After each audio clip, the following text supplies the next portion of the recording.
Hi everyone, I'm William Tempest. Really excited to be at Ravensbourne and want to share a bit of my journey with you, and hopefully it'll help you guys with your studies and your future careers in fashion. So what I thought I'd do is I'd sort of tell you first a bit about like my history and my journey, my college experience. So the reason I'm actually here is because Tracy, who I'm sure you all know, used to teach me at Mid Cheshire College, and that's where I'm from, in Cheshire, near to Manchester. So I sort of knew that I wanted to get into fashion when I was about 15, 16. And it was when I was studying for my GCSEs that instead of doing like a painting or a sculpture for my final sort of GCSE project, I decided that I'd do a fashion collection instead.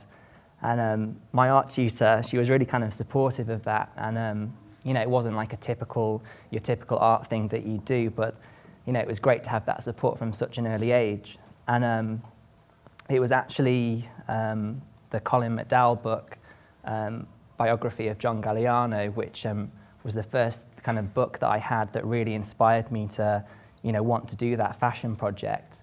And I just remember opening the book, and there was all these beautiful kind of pictures taken by Tim Walker, and it was quite a fantastical and very creative, imaginative sort of journey of John Galliano. And it's what inspired my first fashion project back when I was 16. So after I did that, I had to sort of think, what do I want to do with my future? And would I go on to do, my A-levels and something that's very safe? And and I sort of said to my parents that I really want to do fashion, and I know that it's a risky business, and it's not necessarily as safe as being a doctor or a lawyer, but it's something that I really wanted to do. So I decided then to go to Mid Cheshire College, which is where I met Tracy, and that's really where the whole journey began. So after I was at Mid Cheshire College, I came to London when I was 18, which is nearly 10 years ago now. And since then, I've never really moved back home, so I've just been in London working in the fashion industry. So at LCF, when I got there on the first day, my tutor was Hazel Robinson. And about 5 or 6 years ago, there was a label called the House of Jazz. And I don't know whether you all know the label or not, but it was sort of a really cool sort of East London label, and I was so excited that she was my tutor on that course. And I think because of studying at Mid Cheshire College for 2 years, I had quite a bit of fashion experience already, and she could sort of see that in me. And so she asked me if I'd start to intern for a designer called Giles Deacon, who I'm sure you all know. And so from the very first term of my degree course, I was interning for Giles Deacon, and then after a while they sort of picked up that I was really strong in pattern making, and so they took me on as a pattern cutter.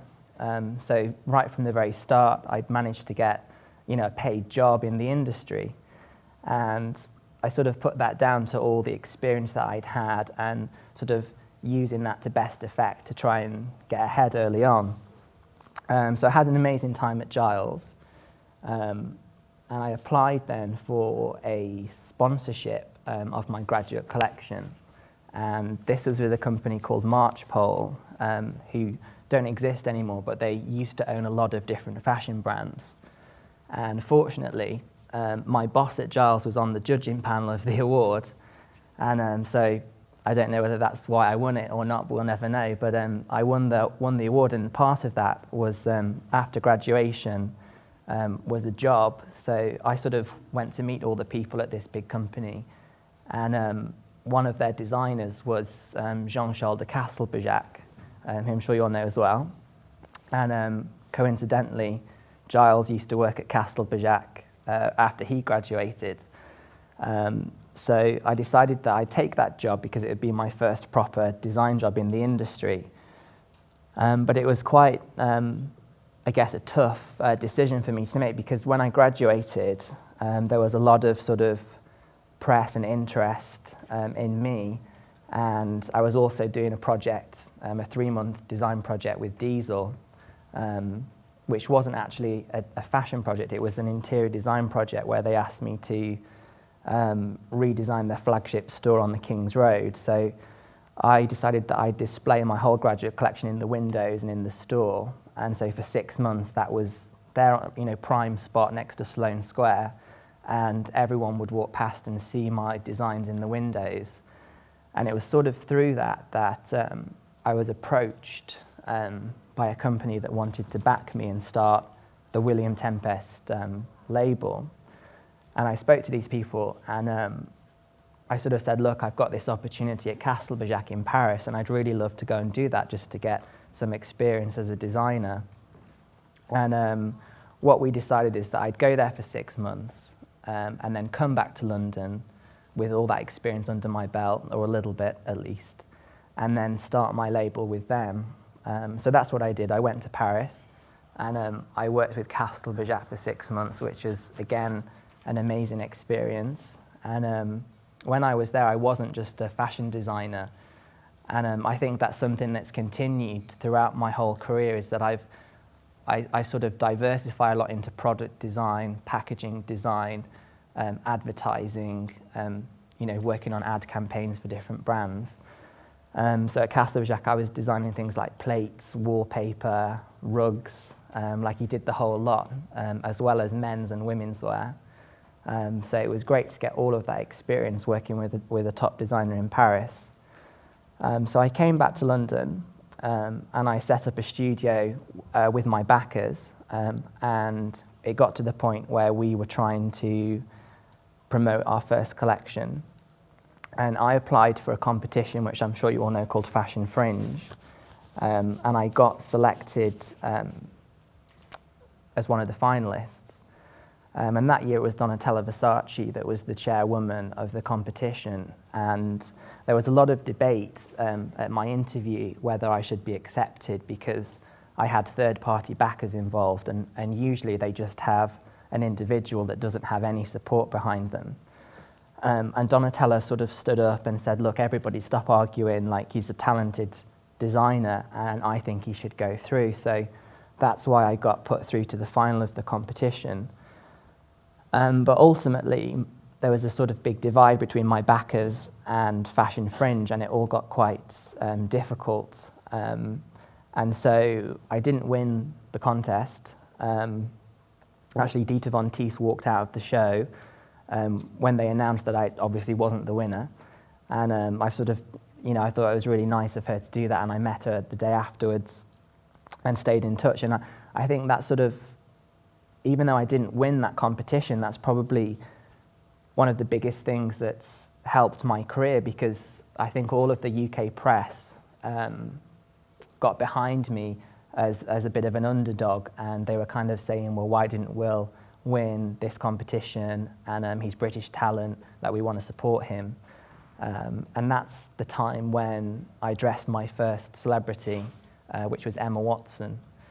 And that was her first premiere since the Harry Potter films, aside from Harry Potter. So I sort of met her I met her at a house, and we sort of discussed different dresses that she might like to wear to the premiere. But at the same time, whenever you dress a big celebrity, they've always going to have other alternate dresses, and you never know exactly if they'll wear it on the red carpet. So I knew that I was in for a chance.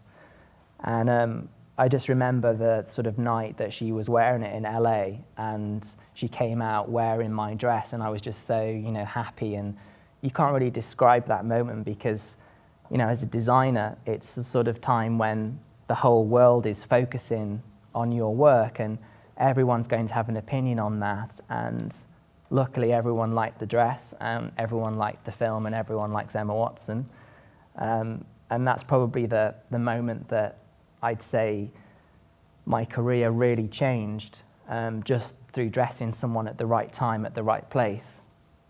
And ever since then, it's been sort of a big snowball that's, just rolling down the hill and getting bigger and bigger and bigger. But I had a bit of a problem, because I'd worked with Fashion Fringe and my backers, and everyone was falling out, and there was all these legal cases flying around over who owns the William Tempest name. And I owned the William Tempest name because I had trademarked that when I was 18. And what I decided is that I wasn't going to work with any of these people. There's an organisation in London called the Centre for Fashion Enterprise, and they've worked with a lot of designers like Erdem and Peter Pilotto, and all these different sort of names that you hear. And they sort of contacted me and said, because you haven't won Fashion Fringe, we'd really like to work with you. So I decided that I'd just start by myself. I took out a bank loan and borrowed money, and just decided that I was going to try and do it myself without the support of any big businesses or backers behind me. And then I applied again for another award called the Merit Award at Vauxhall Fashion Scout. And it was the first time that that had sort of started, and luckily I won it again. And that was 3 seasons sponsorship to show at London Fashion Week. And that really helped me to sort of pay for my shows, to pay for my models.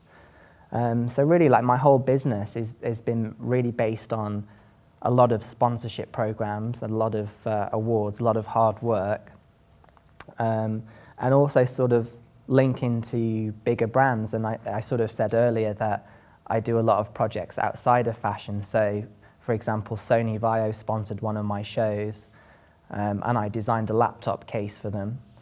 And I've also worked with people like The Body Shop, Disney, Olay Cosmetics, John Lewis, and all those big companies have helped me to grow my business, and that money has helped me to promote myself and to make my collections.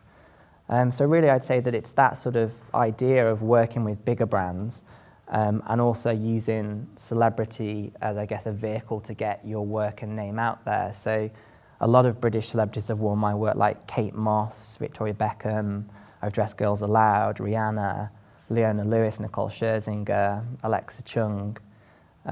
So that's really what sort of made my career, I think, is celebrity and bigger brands.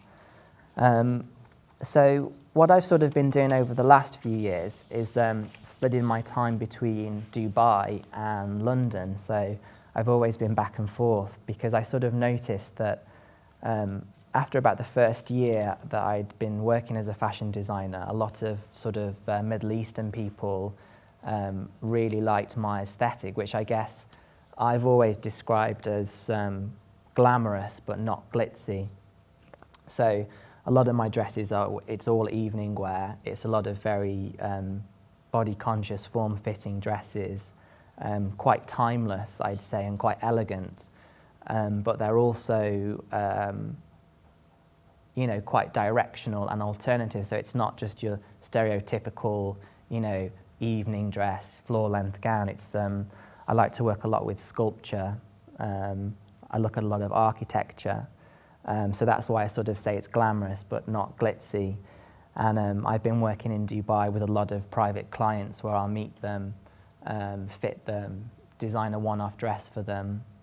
Sometimes they'll like to base it on something that I've done before. Sometimes it's a brand new design that we come up together. And I really like that sort of interaction of working with an individual to make something that's really bespoke for them. And I always sort of say that the best sort of thing that happened to me, or the one of the nicest things, is from my first collection, I sold it to a store in Las Vegas, at the Wynn Las Vegas Hotel, and a lady bought this dress that was it was a photograph of a waterfall that I'd taken in Mauritius, and the inside of the dress, the corset, was also printed, and it was the rocks that were behind the waterfall. And she wore this dress to her daughter's wedding in Hawaii, and she took the time to write me this really lovely note saying how special she felt in this dress, and the whole waterfall theme fit with their daughter's Hawaii wedding, and you know, it just made her feel amazing and made, you know, helped to make her day. And I think that's what I really like about clothes, is that they can change the way you think, and they can help to make you feel great. And that's what I like about luxury products, is that when you put it on, it's like a very sort of sensual experience, and that's why I like the sort of connection I get to women when I design a one-off piece for them. So that's what I've sort of been doing over the sort of last few years. And I guess I sort of also wanted to talk a bit about sort of my working process and, you know, what am I about, how do I come up with designs, and how does that follow through. So I guess most of you are all fashion students, like first, second, third years. So, you know, what you guys are working on is exactly the same process that I'll go through. So I always start with something that I love, and my inspirations come a lot from travel. So I might start off one of my collections by going to Mauritius, like I said, and taking photographs, or going to Thailand or Africa. And I do like to take a lot of photos and use those in my work and get inspired by the colours. So I'd always say start off with a very clear brief, and then research, just, you know, do as much as you can, take it as wide as you can, and just go out there and just spend a few weeks really collecting all your fabrics, all of your photos, you know, photocopying your books. But then what I like to do is, after I've got all of this big body of work, is to sort of bring it right back down just to a select few pieces, like, you know, 3 or 4 images, you know, 3 or 4 bits of fabric, and really focus on what it is that you want to do. I guess the sort of difference with you guys, and, you know, when I was at university as well, I was really trying to sort of develop the aesthetic that I want to do going forwards. And, you know, for you guys, that could be anything. And this really is your time to sort of experiment and to sort of, you know, see, you know, do you want to do streetwear? Do you want to work on the high street? Do you want to work for couture brands? Do you want to do something? Do you want to do bridal wear? I mean, you know, footwear could be anything that you want to do. And then when you edit your research back down, you really have to bring it back to that point: is who are you? Who are you working for? Does it fit the brief? And then once you've established that and got to that point, then that's when you should start your designing. And I really like to do that as a mixture of working on the stand. So often I won't even pick up a pencil until I've picked up a piece of fabric and draped it on a mannequin. And then I might sketch that, and the whole process will go back and forth. Quite often I like to sort of go out shopping and, you know, buy vintage pieces, even buy high street pieces that I kind of like the look of, and start cutting them up, and then mix them all up on the stand and photograph it, draw it. And that's the sort of way that I build up garments. So don't think that you always have to start off just by sketching, and, you know, there's lots of different ways that you can approach it. I think as a designer, I'm not naturally a very good drawer, and I find it quite difficult to draw. And I don't think that as a fashion designer you have to be a strong drawer. You're not illustrators. Like at big fashion brands, there'll be an illustrator that works with the design team to illustrate it once it's been created. But what is key is communication, and I think fashion is all about communication. Communicating your ideas, communicating how you want those to be done, whether it's to your pattern cutter, or to your print designer or your textile designer, and also communicating that, you know, I recently worked on a collection with River Island, and all of that was produced in the Far East in India, and there was a lot of sort of back and forth, and it was my first experience of that. So you really have to be clear about what you want and how you want it to be done, you know, down to the millimetre. You know, what kind of stitch do you want? So this is also the time for you to build up all that technical information, because it'll make you a much stronger designer to have that body of knowledge when you enter the industry. So once you've sort of got your collection there, I mean, I guess for you guys it will be, you want to show at Graduate Fashion Week, and then you want to get all the sort of PR on that. But for me, it's also a case of thinking about production, like this collection is going to be sold in different stores, thinking about how I'm going to sell it, who's going to sell it, working with the factories, talking about quantity. So there's a lot of sort of back and forth with that, as well as the time of trying to promote a collection. So I would usually work with a PR team, and they would help me to secure a space at London Fashion Week, and I've also shown at New York Fashion Week. And they'd also try and get those clothes out onto celebrities. they'd sort out my guest list and, you know, try and organise the whole production of my event, and also the follow-through of that. So after I've done a show, the collection will hang in a showroom where people can come for 6 months, whether they're stylists, journalists, or people that are just interested and, you know, to borrow the clothes to photograph them for magazines. So there's a whole sort of process that goes on after the collection's been made.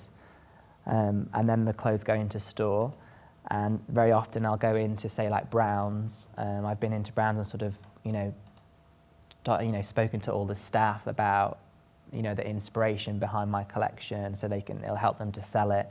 And I also work with people at Browns to make bespoke pieces or to alter my pieces for them.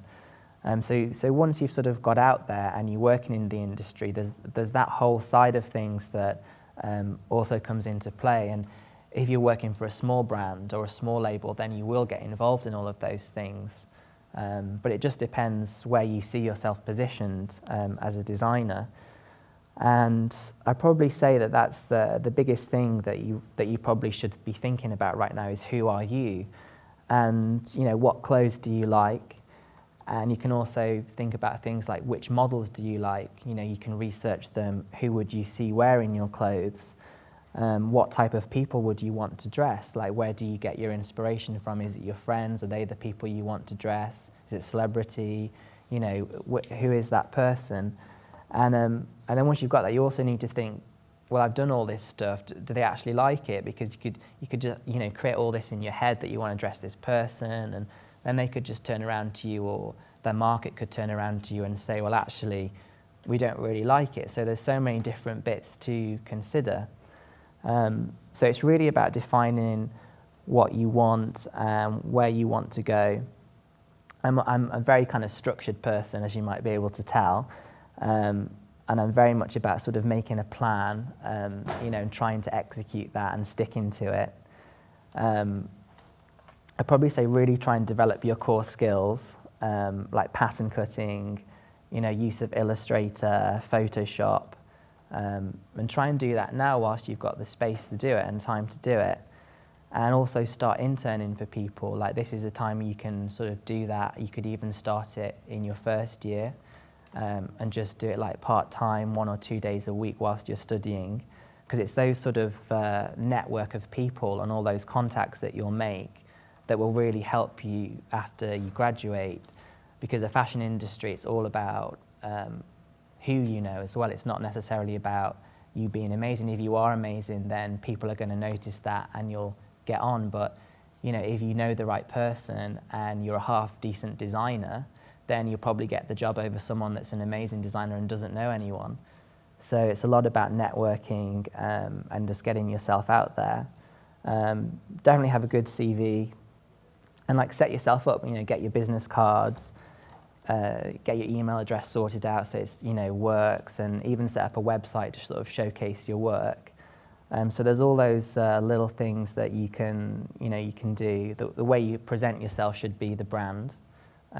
Wear your own clothes. I mean, if you turn up to an interview and you're in your own clothes, then you're your own sort of marketing device. And just really network and sort of try your hardest. So, yeah, I guess that's sort of me in a nutshell. You've sort of been looking at all my pictures going behind, I think. But if anyone has any questions, just feel free to put your hand up or shout them out. And yeah, I've got a question there. Yeah. You're quite a young person for a designer, and though you have had your experience as a student, as you said, to create your own brand, you have to input so many things, not only the fashion design and the concept. Mm-hmm. Was that quite scary at the beginning? Do you do it only you by yourself, or do you have a team? Is it very difficult to create your own brand, especially at 27? Yeah, that's a good question. So the question is, I guess, is it difficult for me as a young designer to create my own brand, and do I have people around me to help me with that? And yeah, I think it has been really difficult for me. I mean, I started with my first backers when I was 21. Back then, I really didn't have a clue what I was doing. And I knew I wanted to be a fashion designer, and I knew that I had this glamorous aesthetic, but that's as sort of far as it went. And I started when I was 21 working with a PR team, and they've always been really helpful to sort of point me in the right direction. I was also working with the Centre for Fashion Enterprise, and they have like a team of mentors that sort of turn up at your studio. One of them's like an ex-buy-in director of Liberty, sort of different people, you know, like that. Fashion Fringe, like the mentor was Natalie Massenet, who set up Net-a-Porter. So I've always had people around me that will sort of point me in the right direction and might say, oh, maybe don't do that design, or maybe you could do a design like this instead, to really help define the brand, because it's really about focusing on what you are. And you know, I'd rather do the same thing twice than something new that's not on brand, because people want to see a clear message. And I think longevity in the industry and success commercially is really about you know, doing one thing, doing it really well, and sticking to it. Yeah. How did you get involved in the Middle East? So the question is, how did I get involved in the Middle East? And after about the first year that I'd been designing and doing London Fashion Week, one lady contacted me from Kuwait, and she asked me to design her one-off dress. And ever since then, I've been working with her to make her different pieces. And I think as it goes in the Middle East, like a lot of these ladies will go to very big private events, like the very big private weddings, and, you know, all different kind of family events. And then when one person wears a dress, someone else will see it, and it's all word of mouth. So more and more I was contacted by people asking me to make them dresses. So it's a mixture of word of mouth, and also that I think the people in the Middle East, they just sort of really like what I do, which is very sort of quite sculptural cocktail dresses. Like often I'll sort of place fabric on the stand and create pleats and different ways that it can wrap the body. And a lot of the patterns get quite complicated to sort of create those shapes, but it's just something that they really like. So because it got more and more, I decided to go over more often to meet people, and it's just sort of carried on ever since. Another question? Yeah. Yeah, you said you had backers at the beginning. Yeah. Did they fund you, and was it like a loan, or was it a fund that you were given to keep? So when I was 21, I started working with my first backers, and basically they had a big fashion sort of company that owned different brands, and we wanted to set William Tempest up as, you know, underneath you know, them, so I'd just be one of a different number of brands that they had shares in. But it got very messy, and it ended up in a legal case. So obviously I didn't work with them anymore, but it meant that I still owned, at the end of it, I still owned all the intellectual property in my name. And then I was being supported by myself and projects, and then a few years ago I took another investment, so someone basically invested into my business and took a shareholding in that, which obviously put more cash into the business, and that's how it's sort of been ever since. So, yeah. Any more questions? I No? have one. Yeah. Where do you do your best sales around the world, globally? So for sort of individual clients, it's definitely Dubai, but a lot of people will fly around sort of the Middle East. So whether you're from Kuwait, even like a lot of Russians come to Dubai just for shopping and to meet people. So I have like a base there, and a lot of people will come in. But in terms of my ready-to-wear, probably it's just been like the UK and around Europe, and I think that's probably just because I'm a British designer, so I've had sort of that sort of connection there anyway. And people in Europe are, you know, it's all quite close, so I think that's just the reason why that I've done well sort of around UK, Europe and the Middle East. I'd really love to sort of get more into America. Like I have sold to American stores like in Las Vegas and in New York. And I think that's something that I'd really love to sort of get into in the future. So hopefully I will do. Any more questions? Yeah. You mentioned about some good advice for students about interning and getting themselves out there. So I just wondered if you could give them any advice on how to be when you're an intern and what's good, what you would look for Oh, okay. on a student. Yeah, that's a good question. So the question is any advice about how to be a good intern, how to get an internship. And I'd probably say, you know, get a really clear CV, like just keep it on one page, because I literally do get emails off students on a daily basis. I think students just email all the designers, and so everyone gets the same email. So just keep it really clear and short and concise, because so often people won't read your email or won't be bothered to look at your CV, and that's the truth of it. And also I think it really does help if, you know, you're prepared to do shitty jobs, like, you know, you can brush the floor, you can take the bins out, you can run errands. And I think if you just make it clear or just say that you're happy to do stuff like that, then, you know, it helps and people sort of start to trust you and they'll want you to get involved. And, you know, then you can step up the ladder a bit more. Like, don't see it that you want to start up here, like, you know, start there and then you will be able to grow. And I often think with my whole career, I've sort of been like a monkey, you know, like swinging through the jungle on a branch, and you have to get the momentum to grab the next branch before you grab the next one. And so if you just start at the bottom and, you know, but also don't just, you know, go in saying that you're prepared to do that. I think that you need to present yourselves as who you are, make sure that you really fit for that brand that you're targeting, and show them amazing work that you might not necessarily get the chance to do that type of work or design when you get there, but I think showing that really helps them to connect with you and understand that you're right for that business.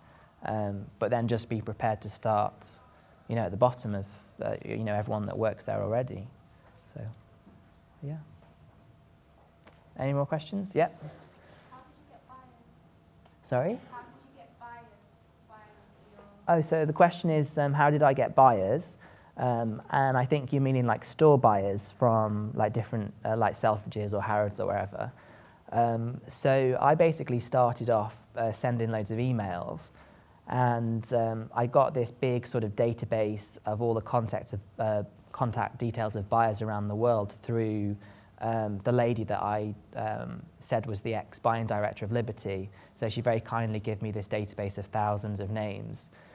So I just like started sending out loads and loads of emails, and a few people did respond, so I started to get a few stockists that way. And I think after I'd sort of got the first 5 stockists, and I'd also built my profile up a little bit and done fashion shows and dressed people on the red carpet, I approached a sales company which was then called RMO Sales, which was part of the Relative PR company. And I met with them, and they were really interested to work with me. And I thought, this is amazing, because, you know, they're doing like Christopher Kane sales and Giles sales and all of that stuff. And so why on earth do they want to work with me? Because, you know, I'm nothing compared to all those people. And I just got on really well with Polly, that used to own RMO Sales. And she decided to take me on. And so since then, sales were done externally, so I didn't have anything to do with sales apart from, you know, turning up at the showroom and sort of chatting to the buyers.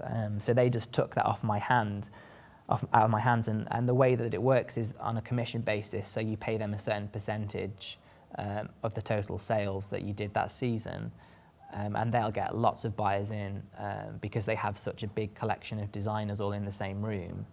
I thought it was amazing, you know, because I don't have to bother doing this anymore, and obviously still have an eye on it, but I think that's a really good way to also build a business, is to try and sort of outsource things. Like, there's a lot of sampling rooms around London where you can get stuff made, they'll pattern cut it, you know, oversee the production, and because as a small business, you know, it's really just going to be a handful of people and you can't do everything yourself. So the more people you can bring in externally, and, you know, if they take a small percentage of that, then it can be really beneficial for you to have a much more powerful team around you.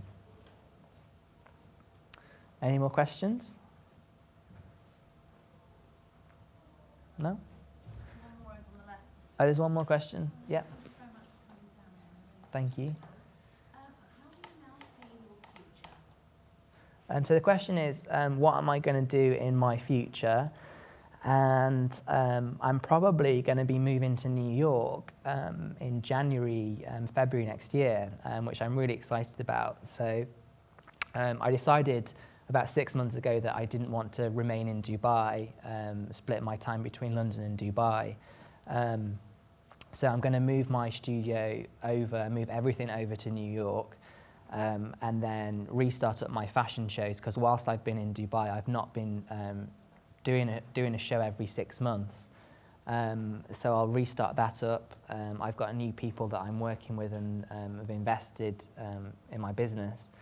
So the plan is to start showing again at New York Fashion Week in September, and then obviously keep doing all of my bespoke work, but then also keep going with the ready-to-wear and build everything up more together. So it's a lot of, I guess my career, a lot of things have happened like at different times. Like at times I've done a lot of ready-to-wear, at times I've done a lot of other commercial projects. Like I've worked with people like River Island, where I had my own range in store. You know, I've designed collections under my own name for John Lewis, and designed packaging and products for like Body Shop and Olay and stuff. So there's all those different things, and I think now is the sort of time where I've had experience of lots of different things, and I really want to bring all that together and take it all going forward at the same pace. So yeah, so hopefully in America that's the sort of place that I'll be able to do that. So yeah. Great, any more questions? Or are we good? Yeah? Okay. Thank you so much for this evening, William. Yeah, thank you very much.